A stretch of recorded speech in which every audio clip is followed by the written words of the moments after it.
দেশি ও প্রবাসী বাংলাদেশি দর্শক মন্ডলী শ্রোতাবৃন্দরা যারা ঘুরতে আসছেন গোলাপগ্রামে সৌন্দর্য উপভোগ করার জন্য এখানে আসলেই পাইবেন তরল তাজা গোলাপ, জারি জারি সারি সারি গোলাপ, যা লাগে সে নিয়ে যাবেন। এখানে পাইকারি এবং খুচরা মূল্যে গোলাপ বিক্রয় করা হচ্ছে।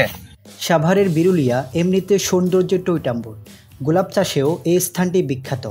এমন একটা বাড়ি হয়তো খুঁজে পাওয়া যাবে না যাদের একটা হলো গোলাপ বাগান নেই। পিচ ডালা সরু রাস্তার দুপাশে বাতাসের তালে নিচে ওঠা গোলাপ বাগান দেখতে অপূর্ব। ঘরে বসে জানালা দিয়েও উপভোগ করা যায় সেই সৌন্দর্য, যেন স্বপ্নে দেখা স্বর্গের কোনো নিকুঞ্জ। 1990 সালে কয়েকজন যুবক অন্যের জমি লিজ নিয়ে এই এলাকায় বাণিজ্যিকভাবে প্রথম গোলাপ চাষ শুরু করেন।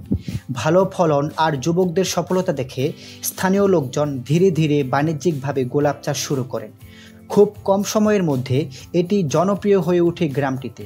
সাভার উপজেলার বিভিন্ন এলাকায় প্রায় 250 হেক্টর জমিতে গোলাপের চাষ হয়। এর মধ্যে সবচেয়ে বেশি চাষ হয় বিরুলিয়ার পোস্তাপাড়া, সামাইর, সাদাল্লাপুর ও শ্যামপুর এলাকায়। গোলাপ গ্রামের সূচনা অতি ফার্স্টে নোয়ারবাগের এক লোক ছিল। নোয়ারবাগের লোকে আমাদের বাড়ির পাশে মনে করেন বাগান করলো।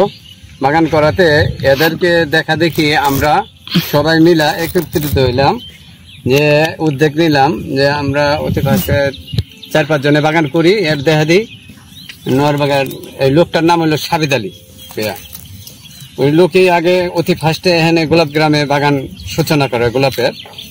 ওই বাগানের সূচনা করাতে আমরা আবার তার দেহাদেহি পাশাপাশি আবার আমরাও সূচনা করলাম যে গোলাপ আমরাও বাগান করব। তার পাশাপাশি কি হলো, আমার দেহাদেহি আরেক ভাই, আরেক ভাইয়ের দেহাদেহি আরেক ভাই, এরকম সিস্টেম করে সবাই মিলা কি একত্রিত হইয়া পুরা নেটওয়ার্কটাকে গোলাপে সাজায় দিল, একবারে ছায়া দিল। সবাই মিলা কি গোলাপ আর গোলাপ, যেদিকে চাইবেন গোলাপ আর গোলাপ। প্রায় 2 শতাধিক চাষি বাণিজ্যিকভাবে এই ফুলের চাষ করে আসছেন। সাভারের মাটি ফুল চাষের জন্য অত্যন্ত উপযোগী।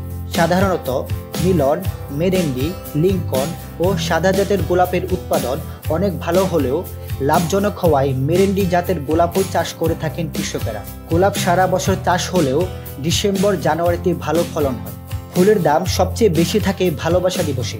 এই সময় বান্ডিল প্রতি বিক্রি হয় 1500 থেকে 2000 টাকা। এরপর পয়লা বৈশাখ, পয়লা ফাল্গুন, বিজয় দিবস, মাতৃভাষা দিবস, স্বাধীনতা দিবস সহ বিভিন্ন দিবসে 1200 থেকে 1500 টাকায় বান্ডিল বিক্রি হয়। তবে অফ সিজনে বান্ডিল বিক্রি হয় 150 থেকে 200 টাকায়। প্রতিদিন বিরুলিয়ার বাজারগুলোতে প্রায় 2.5 থেকে 3 লাখ টাকার ফুল বিক্রি হয়। গোলাপের গ্রামগুলোর সৌন্দর্যের কথা সামাজিক যোগাযোগ মাধ্যম ফেসবুকে ছড়িয়ে পড়ায় প্রতিদিনই ঢাকা সহ বিভিন্ন জায়গা থেকে মানুষ এসে ভিড় জমান গ্রামের গোলাপ বাগান দেখতে। আমি কিশোরগঞ্জ থেকে আসছি। তো সাভারের একটা ঐতিহ্য আছে লাল গোলাপের গ্রাম, এটা এই জন্য আসা আগ্রহ থেকে বাসার জন্য গোলাপ নিলাম। আসলে এখানের আবহাওয়া, তারপরে পরিবেশ অনেক ভালো লাগছে আসা, আর ফুলগুলো ফ্রেশ। ছায়া সুনিবিড় এই গ্রামটির নাম সাদুল্লাপুর, তবে লোকমুখে এই গ্রামটির নাম গোলাপ গ্রাম নামে পরিচিত। আর এই গ্রামের বাসিন্দারা পুরো 12 মাসেই তাদের ফুল চাষের মাধ্যমে তাদের জীবিকা নির্বাহ করে থাকে। বছরের প্রায় 12 মাসেই তারা ফুল বিক্রি করে তাদের জীবিকা নির্বাহ করে থাকে। আর এই গ্রামের মানুষ তারা ফুল বিক্রি করে তারা স্বাবলম্বী হয়েছে। সাইফুল ইসলাম শাওন, গোলাপগ্রাম থেকে।